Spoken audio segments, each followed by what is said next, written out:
mau muntah melihat wajah Jokowi. Tungkak raimu ping 17 ngono leng-celeng. Jan tenan bendang buangka ngono. Tungkak pas nggon congore kuwi to sing kakean bacot kuwi terus ditungkak jebret ngono ping 17. Ya to engko nek wis tele-tele gek ndang buangka ngono lek guwak segara kono. Wong model-model kok diapuranmu kuwi. Tuwek omongane saya ndodro malah ora kena diajeni karo sing nom. Oh, njaluk ditungkak tenan apa piye kowe iki? Wong nek urung pernah ditungkak karo cah enom ya diapuranmu kuwi.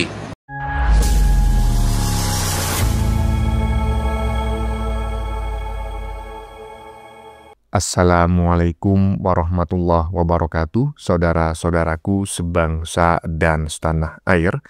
Dimanapun kalian berada, semoga kalian selalu dalam kondisi sehat walafiat. Berjumpa lagi dengan saya di Gaspol Update. Kami bukanlah buzzer pihak manapun.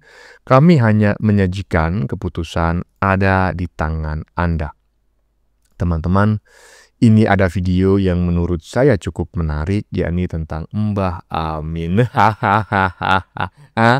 Lama tidak nongol ke permukaan ya, mungkin karena sudah ketakutan ya, sudah keder, sudah kejang-kejang ya, takut diseret ke meja hijau. Takut dilaporkan oleh Pak Jokowi seperti halnya yang dialami oleh Roy Panci, Rismon, Mbah Egy, dan lain-lainnya. Tetapi teman-teman ya, tiba-tiba saja muncul kembali ini orang. Nggak ada hujan, nggak ada angin muncul ya. Nggak tahu juga ini video lama apa video baru ya. Intinya lagi-lagi narasinya bikin netizen jengkel.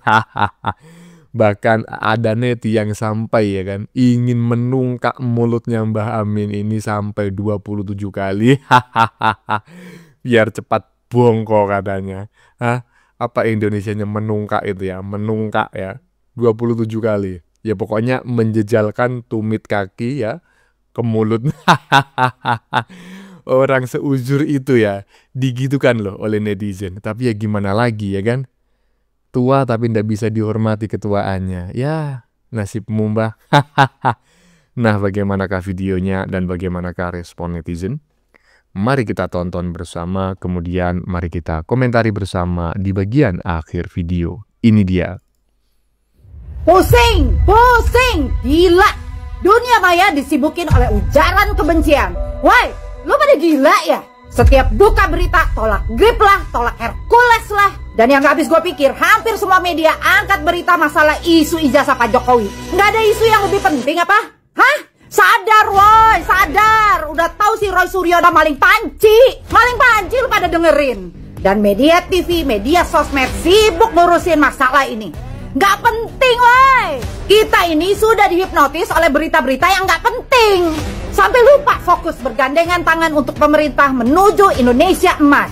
Ingat, pengguna media sosial terbanyak adalah Indonesia. Dan propaganda-propaganda asing berhasil masuk dan berhasil membuat rakyat jalan di tempat. Karena termakan isu-isu nggak penting. Nah, tugas BIN atau Badan Intelijen Negara kemana? Hei, kemana? Keminfo kemana? Backup dong pemerintah Presiden Prabowo dan Gibran. Dan untuk para aktivis 98, bergandengan tangan dong. Tanggung jawab dengan apa yang kalian sudah perjuangkan. Bukan saling mengaku aktivis 98 reformasi Indonesia. Apakah kita lebih baik setelah Orba atau setelah reformasi? Nih, gue contohin di zaman Orba dan di zaman sekarang. Apa fungsi stomata? Tempat pertukaran antara oksigen dan karbohidrat yang terjadi di daun. 100. Soal matematika. Panjang sisi sejajar sebuah trapesium 29 cm dan 33 cm. Jika tinggi trapesium 40 cm, berapakah luasnya? 1240. 100. 4 kali 8. Pas Pak. 3 kali 7. 24. Salah. 32. Salah. Hitung korupsi di zaman Orba dan di zaman sekarang, mana yang lebih banyak? Pikir berapa banyak pelanggaran HAM dan korban di waktu itu. Ini fakta dari nyawa yang tidak bersalah dan sekarang kalian sok jadi pahlawan. Jadi mari waktunya sekarang sadar, sadar, sadar wahai rakyat Indonesia. Dunia sekarang tidak baik-baik saja dan perang di mana-mana. Terus lo pikir kalau Indonesia perang, itu anggota dewan atau para pejabat mau ikutan perang? Hah? Kagak, woi. Kita rakyat bersama TNI Polri yang akan berperang untuk menjaga bangsa ini. Jadi mari kita fokus, beri kepercayaan kepada Presiden Prabowo dan Mas Gibran. Contoh nih ya, gue jelasin dengan singkat, padat, dan jelas tentang program Danantara. Itu program mau menyelamatkan anak-anak perusahaan BUMN yang pastinya banyak hampir bangkrut. Setelah itu Danantara memiliki potensi untuk investasi di luar negeri. Itu baru keren. Negara kita bisa jadi investor untuk negara lain. Itulah tujuan Danantara, agar bangsa ini bisa berdiri di kaki sendiri menuju Indonesia emas. Saya kasih contoh Korea Utara. Negara sekecil itu ekonominya bisa kuat dan diperhitungkan dunia, yaitu karena mereka mendapatkan pemutaran uang atau investasi di luar negeri sampai bisa mempunyai senjata nuklir. Jadi itulah contoh yang tidak dipahami rakyat Indonesia karena setiap hari diracuni oleh berita-berita negatif tentang program pemerintah. Jadi mari bersatu rakyat Indonesia, jangan mau dibego-begoin sama para pengujar kebencian di media sosial. Saya Nancy Angela Hendrik, saya akan buka semua program-program pemerintah di video-video berikutnya. Merdeka! Ya, seperti pada video sebelumnya, netizen ini muncul lagi untuk memberikan warning kepada masyarakat Indonesia agar semakin waspada terkait keterlibatan proksi-proksi asing yang memang sengaja ingin membuat kondisi Indonesia ini kisruh ya. Ya syukur-syukur kalau terjadi chaos kan seperti itu. Dan itulah justru yang harus kita waspadai dan harus kita khawatirkan. Yang harus selalu kita mohonkan kepada Tuhan Yang Maha Esa agar tidak pernah terjadi ya. Nah, jadi kita jangan terus-terusan terlena, tetapi ya itu tadi. Selama masih banyak orang yang menyerang Pak Jokowi, maka kami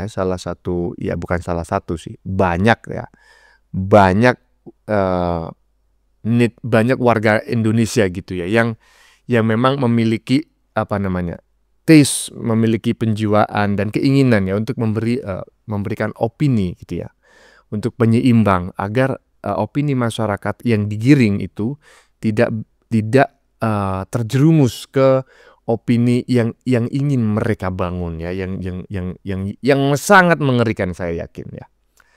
Lanjut. Mau muntah melihat wajah Jokowi.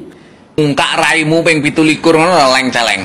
Jan tenan bendang buangka ngono. Tungkak pas nggon congore kuwi to sing kakean bacot kuwi terus ditungkak jebret ngono ping 17. Ya to engko nek wis tele-tele gek ndang buangka ngono lek guwak segara kono. Wong model-model kok diapuranmu kuwi. Tuwek omongane saya ndodro malah ora kena diajeni karo sing nom. Oh, njaluk ditungkak tenan apa piye kowe iki? Wong nek urung pernah ditungkak karo cah enom ya diapuranmu kuwi. Dadi wong mbok aja kaya ngono kuwi. Dadi wong iki sing sembodo. Nek dadi wong lanang ki, elingo diapuranmu wis arep modar. Ngerti apa ora? Kakekane. Saya tuwek ora malah saya sadiar, malah saya keranjingan diapuranmu kuwi. Rumangsane kene sing enom ngono kuwi terus wedi karo model-model raimu apa piye, njaluk digejok ditungkak ping 17 apa piye? Diapuranmu ki nek ra seneng karo pemimpin Indonesia ora usah urip ning Indonesia, minggato saka Indonesia. Diapuranmu ki ning kene wis diajeni, diwenehi pakerti, malah tambah ora ngerti. Ya apa ora? Diapuranmu ki turunan Yaman, minggato ning Yaman kono Bali ning Yaman ora usah ning Indonesia. Ya diapuranmu nek isih nguntal badok ngising nyekek kentu ning Indonesia iku ora usah kakean pola. Manuta karo bangsa Indonesia. Piye men? Jaluk ditungkak apa piye? Jaluk ditungkak apa digejok? Garek milih kowe. Apa pengen digejok udelmu apa pengen ditungkak raimu? Kakeane wong kok kakean cangkem kok an wong tuwek. Wong tuwek ora usah kakean cangkem. Akeh ana ngamal ngibadahmu, delok engkas lho, malaikat njabut nyawamu. Ocluk. Mudah-mudahan teman-teman, walaupun tidak semua teman-teman yang menonton channel ini berasal dari Jawa, saya berharap ya kan, teman-teman tetap mengerti apa yang disampaikan oleh netizen barusan ya kan. Intinya adalah tungkak menungkak. Tungkak itu apa Bang? Tungkak itu adalah tumit ya, bahasa Jawanya itu tungkak ya kan. Nah, maksudnya ditungkak ya, maksudnya ya itu tadi ditendang menggunakan tumit, jadi dijejal-jejalkanlah ke mulutnya kan. Aduh, ini netizen ini harus dicari ini ya kan, nggak punya aturan. Orang setua ini masih dipermainkan lah. Bahkan katanya biar cepat bongko paham ya. Astagfirullahaladzim Mbak kasihan anak istrimu, keluargamu, cucu-cucumu. Udah Mbak, taubat ya, udah tua ya. Lanjut. Salam waras. Amin Rais, sengkuninya Indonesia. Sekarang Amin Rais ini setelah Pak Jokowi melaporkan 5 begundal ya, 5 begundal 5 begundal yang dilaporkan oleh Pak Jokowi, Roy Suryo, Rismon, Tifa, kemudian Egy Sujana dan Kurnia. Sengkuni ini sudah diem, sudah mandak nih, udah ketakutan. Dan jarang sekarang dia tampil di VT, kemudian preskon, kemudian pokoknya di platform media manapun Amin Rais ini sudah nyunsep ya, sudah nggak mau berkomentar karena dia takut akan dilaporkan juga oleh aktivis-aktivis lainnya dalam tuduhan ijazah palsu dari Pak Jokowi. Walaupun sebelumnya, yang paling gencar dan paling vokal itu adalah Amin Rais. Walaupun nggak didengar sama orang. Jadi benar-benar jadi sengkuni ya. Jadi gelandangan politik, bener tuh kata Gus Dur itu. Jadi sekarang ini, coba, nggak ada lagi kan? Si Amin Rais itu sudah pada diam dan mingkem. Jadi buat yang lainnya, Roy Suryo, kemudian Rismon tuh, soan ke Amin Rais sekarang lagi cari aman. Dia tidak mau berkomentar bahwa ijazah Jokowi itu palsu. Jadi ya diem dia, udah mingkem sekarang. Dan semoga Roy Suryo dan lain-lainnya itu mingkem juga. Oke, salam waras ya. Salam waras. Kalau memang Jokowi itu ijazahnya palsu, pasti itu Amin Rais itu paling terdepan ngomongnya. Amin Rais itu ngomong ijazah Jokowi palsu itu hanya untuk memancing emosi orang-orang saja yang akhirnya jadi bodoh-bodoh ya, seperti Amin Rais, seperti Roy Suryo, Egy Durjana itu jadi terpancing sama Amin Rais. Nah, sengkuninya Indonesia itu bener Amin Rais. Sekarang orang-orang pada dilaporkan dia udah masa bodoh deh lo, gue cuma ngomong aja, lo yang ditangkap. Dadah. Jadi belajar dari sini, kita perlu mencermati mana yang benar dan mana yang salah, dan mana yang jadi pengacau di Republik Indonesia ini. Yuk, salam waras, Amin Rais. Ya, saya nggak mengerti teman-teman ya, apakah video yang bagian depan tadi adalah video yang lama yang katanya sudah mau muntah ngelihat mukanya Pak Jokowi, karena netizen barusan yang kita dengarkan ini menyampaikan bahwa Mbak Amin ini hilang dari peredaran ya. Tiarap ngumpet katanya, mingkem, cangkemnya mingkem. Cari aman ya, takut dilaporkan seperti halnya rekan-rekannya yang saat ini ya akan menjadi pesakitan dan sebentar lagi akan mendekam di balik jeruji besi. Ya mudah-mudahan ya, kalau memang ini benar ya, Mbak Amin ini mengalami rasa takut dan tidak mau lagi memfitnah Pak Jokowi, ya saya berharap itu tidak hanya sadar sementara atau hangat-hangat tai ayam gitu. Saya berharap yang bersangkutan ini benar-benar sadar gitu ya, tidak mengulanginya lagi ya, karena ini orang sudah tua ya kan, nggak mungkin lah terus-terusan kita menghujat orang yang sudah tua ya. Tapi kalau kelakuannya macam kayak gitu gimana gitu kan, dibiarkan itu malah merusak jati diri bangsa ini gitu loh. Bangsa ini kan bangsa ketimuran ya kan, jauh dari fitnah, kedengkian ya kan, caci maki. Gara-gara orang-orang seperti ini gitu loh, bisa jadi 10 atau 15 tahun yang akan datang jati diri bangsa Indonesia ini akan berubah dari bangsa ketimuran yang menjunjung tinggi sopan santun menjadi bangsa di timur tetapi budayanya timur tengah yang suka mencaci maki, ya kan? Bangsat enggak? Ya bangsat lah. Lanjut. Sampai Mabes Polri sebanyak 10 orang, masing-masing dijanjikan 10 miliar. HTI mulai menebar fitnah. Kali ini fitnahannya sangat keji ya. Seolah-olah Pak Jokowi ada yang menjaminkan Pak Jokowi ya untuk membayar pihak kepolisian, habis itu ketua partai, jaksa penuntut umum, terus ya stasiun televisi, ketum ormas pemuda, terus ya kayak pihak UGM, kawan kuliah Pak Jokowi, semua dibayar Pak Jokowi menurut dia. Tapi dia pandai bermain kata supaya tidak terjerat hukum. Cuman ya pihak kepolisian harus menangkap orang seperti ini, mempertanggungjawabkan ucapannya, karena dia sudah menghina pihak ya institusi kepolisian, seolah-olah institusi kepolisian itu bisa dibeli. Dibilang dia, andaikan Jokowi tidak mendapat jaminan dari mereka dalam tanda kutip, merekanya dalam tanda kutip, apakah beliau berani laporkan Roy Suryo dan kawan-kawan ke Polda Metro Jaya?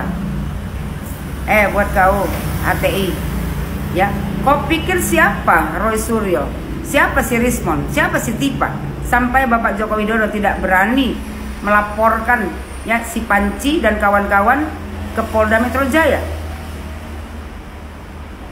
Yang kau sebut ya kan mendapat jaminan dari mereka. Mereka itu kan yang kau maksud itu kan ya kan orang yang kalian selalu bilang orang-orang konglomerat ya, oligarki. Itu kan yang mereka dalam tanda kutip. Jangan kau pikir orang pendukung Pak Jokowi nggak tahu maksud dari mereka ini. Pak Jokowi nggak perlu jaminan dari siapapun, dan Joko Widodo bukan kucing kurap seperti kalian semua yang hanya menebar fitnah. Kau bilang pula Pak Jokowi kalau nggak ada jaminan dari mereka nggak berani melaporkan si Panci. Memangnya si Panci siapa? Terus kau bilang andaikan Jokowi tidak mendapatkan jaminan dari mereka, apakah beliau mau datang ke Bareskrim Mabes Polri? Mereka selalu pakai tanda kutip kata dia.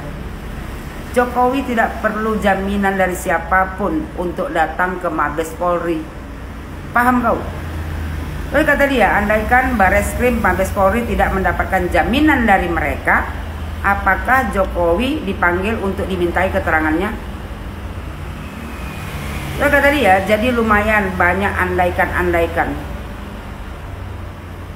Andaikan penyidik dan penyelidik dari Polda Metro Jaya sampai Mabes Polri sebanyak 10 orang, masing-masing dijanjikan 10 miliar, apakah Roy Suryo dan kawan-kawan tidak dijadikan tersangka?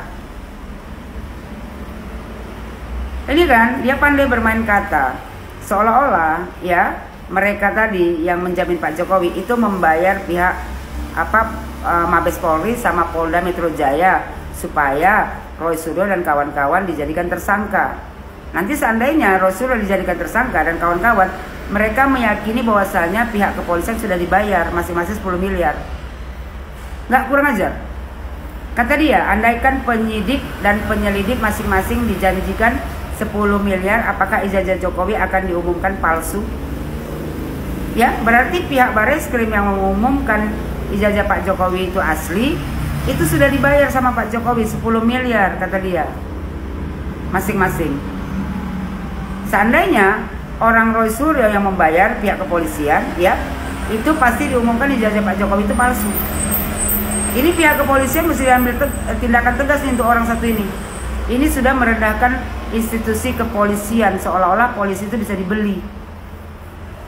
Dibilang dia lagi, andaikan JPU Jakarta Penuntut Umum sebanyak 25 orang, masing-masing dijanjikan 20 miliar, apakah Roy Suryo dan kawan-kawan tidak diajukan ke pengadilan?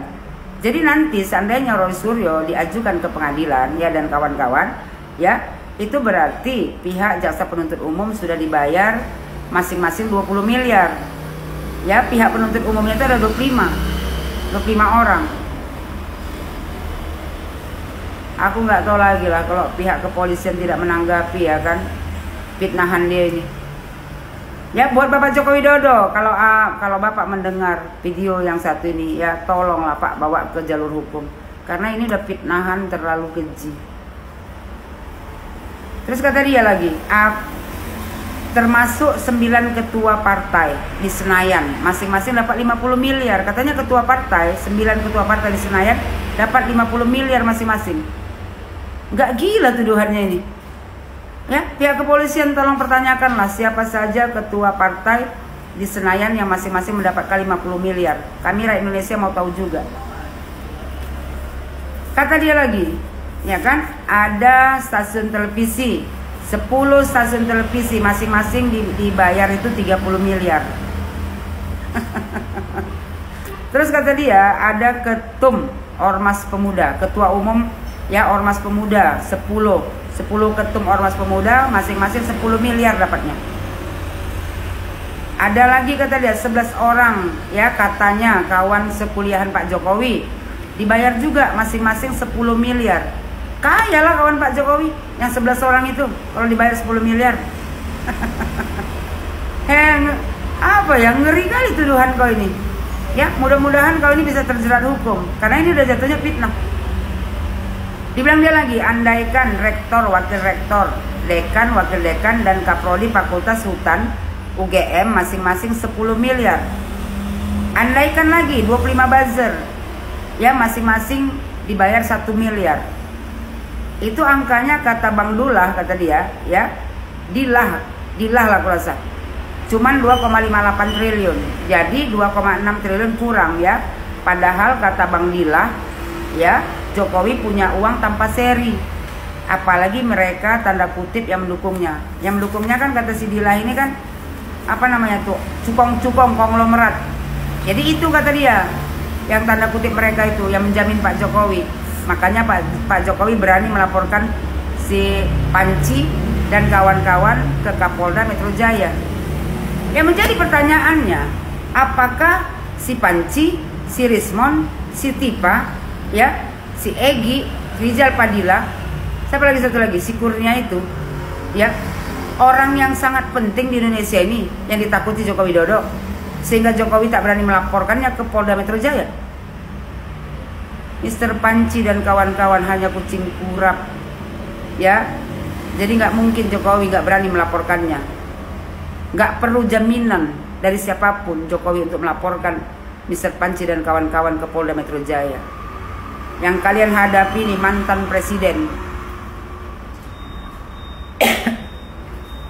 Nanti kan kalau seandainya si Mr. Panci dan kawan-kawan dijadikan tersangka, ya, tuduhan dia Polda Metro Jaya, Mabes Polri mendapat ya kan uang, dijanjikan uang 10 miliar masing-masing. Percayalah nanti kalau mereka dijadikan tersangka, mereka pasti ya kan meneriakkan bahwasanya kepolisian, Mabes Polri dan Kapolda menerima uang suap 10 miliar per orang. Habis itu kalau seandainya nanti ya kan udah Roy Suryo ini ya kan si Mr. Panci diajukan ke pengadilan, itu kata dia nanti kan jaksa penuntut umumnya sudah dikasih uang 20 miliar per orang. Kan ada 25 orang tuh ya, jaksa penuntut umum udah dikasih kata dia oleh mereka yang menjamin Pak Jokowi tadi. Gak omongan orang gila ini. Ketua partai, 9 ketua partai dibayar juga sama yang menjamin Pak Jokowi 50 miliar satu ketua partai. Gak dasar itu tuduhannya. Terus kata dia stasiun televisi, 10 stasiun televisi dibayar tuh 30 miliar masing-masing. Habis itu kawan Pak Jokowi dibayar juga ada 11 orang 10 miliar. Ketum Ormas Pemuda dibayar juga 10 miliar. Ya, rektor pihak UGM dibayar juga masing-masing 10 miliar. Buzzer 25 orang buzzer masing-masing 1 miliar. Gak pemikiran orang sedeng kau. Buat pihak kepolisian ya, ini sudah merendahkan institusi kepolisian. Tolong ya Pak, tanggapi secepatnya. Selesaikanlah Pak secepatnya kasus ijazah Pak Jokowi ini, biar nggak cuap-cuap lagi ya, menggiring opini masyarakat untuk ya kan percaya bahwasanya pihak kepolisian bisa dibayar ya, JPU bisa dibayar, ketua partai bisa dibayar, stasiun televisi bisa dibayar, UGM bisa dibayar, kawan kuliah Pak Jokowi bisa dibayar, ketum ormas pemuda bisa dibayar. Ini udah keterlaluan. Aku nggak tahu lah kalau pihak kepolisian tidak menindaklanjuti orang ini. Jangan kasih panggung untuk HTI. Ya, teman-teman ya. Barusan kita menyaksikan pendapat ya dari Ibu Yohana yang saya 100% bahkan 1000 triliun persen saya sependapat ya. Dan teman-teman ya gimana caranya itu tadi di bagian depannya yang anaknya jin tadi itu, anaknya jin buang anak itu ya diviralkan lah. Itu emang orang sukanya tukang fitnah ya, menyebarkan berita bohong dan lain sebagainya. Saya berharap bukan hanya si Maling Panci, bukan hanya si Krismon, Dokter Mangkrak, kemudian Mbah Egi, kemudian si Suara Cempreng itu, Aki-Aki Rizal Fadila. Ini juga orang seharusnya ini dilaporin gitu loh bersama Mbah Amin, biar aman gitu loh ya. Dilaporin juga biar mendekam di balik jeruji besi ya, biar aman negara dan bangsa ini ya. Ya teman-teman, bagaimana menurut kalian? Keputusan ada di tangan Anda. Silakan tulis di kolom komentar baik Anda yang setuju maupun yang tidak setuju dengan isi konten ini. Sebelumnya saya memohon maaf jika dalam penyajian konten ini ada kata-kata yang menyinggung, kurang tepat penggunaannya, atau ada data yang dianggap keliru atau salah. Saya memohon maaf yang sebesar-besarnya. Kita jumpa lagi di lain video. Salam NKRI.